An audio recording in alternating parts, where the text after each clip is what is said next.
Right now, a specific movement is gaining traction in the software industry. The pitch is highly appealing.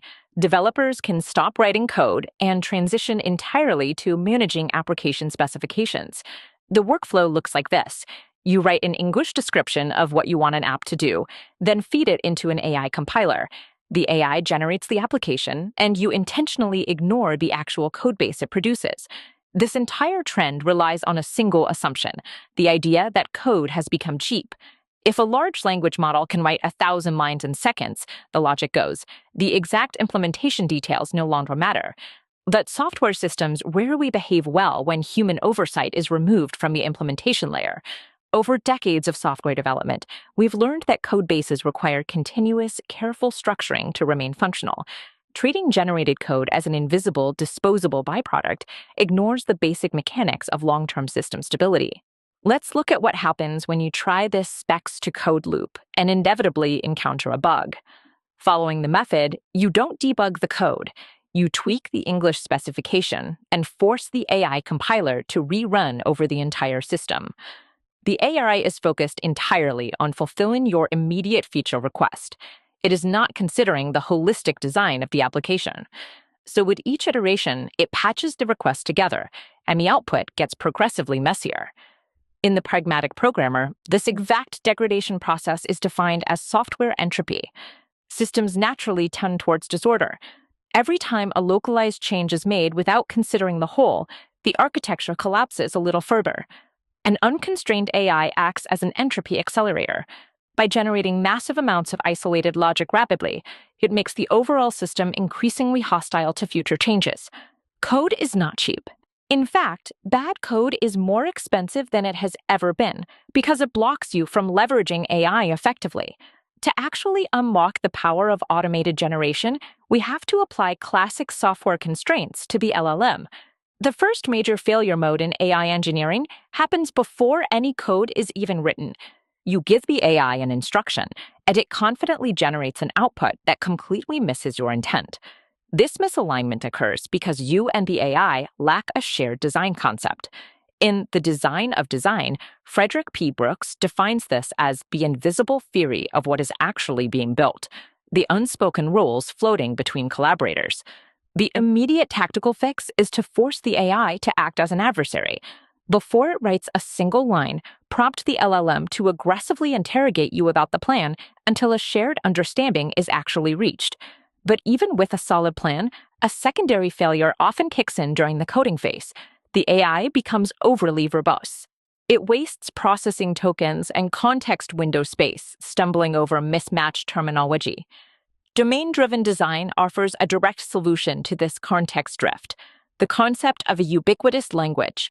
You implement this by creating a centralized markdown glossary containing exact domain terms. Both the human developer and the AI agent are forced to reference the specific file for every interaction. Forcing the AI to filter its processing through this shared glossary strips away unnecessary verbosity. It reduces token waste and keeps the tactical code generation strictly aligned with your strategic intent.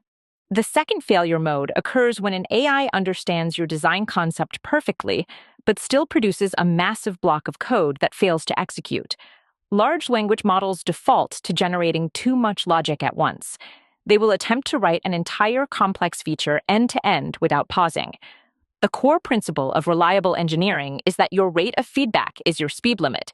Generation speed must strictly match verification speed. Standard feedback loops like static type checking are insufficient here. An LLM will easily write 1,000 poorly designed lines before it considers running a compiler check. To slow down an overeager AI, you need a rigid artificial governor. Test-driven development provides exactly that. By forcing the AI to write a failing test first, you artificially shrink its operational step size. It must write a small test, make it pass, and validate it before moving to the next component. TDD acts as a rigid pacing mechanism, keeping the AI grounded in verifiable logic and preventing its output from drifting into hallucination. The final failure mode is architectural collapse. This is the point where the AI can no longer navigate the codebase it created because the structure is too fragmented. Left to their own devices, LLMs generate shallow modules.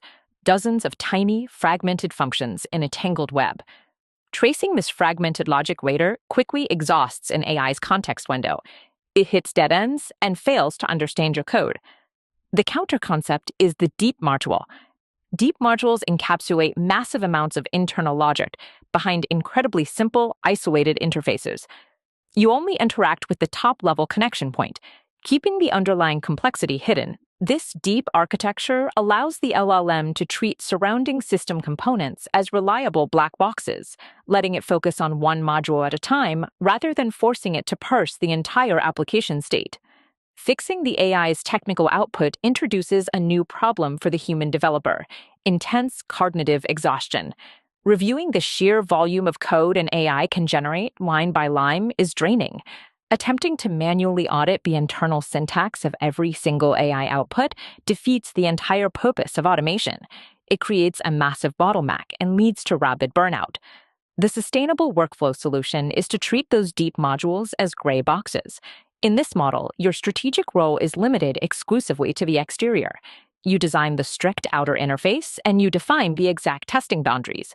The AI assumes the tactical role. You give it total autonomy to generate all of the complex implementation details trapped inside that specific boundary. Cleanly separating strategic interface design from tactical implementation provides a sustainable framework for managing high volumes of AI-generated code.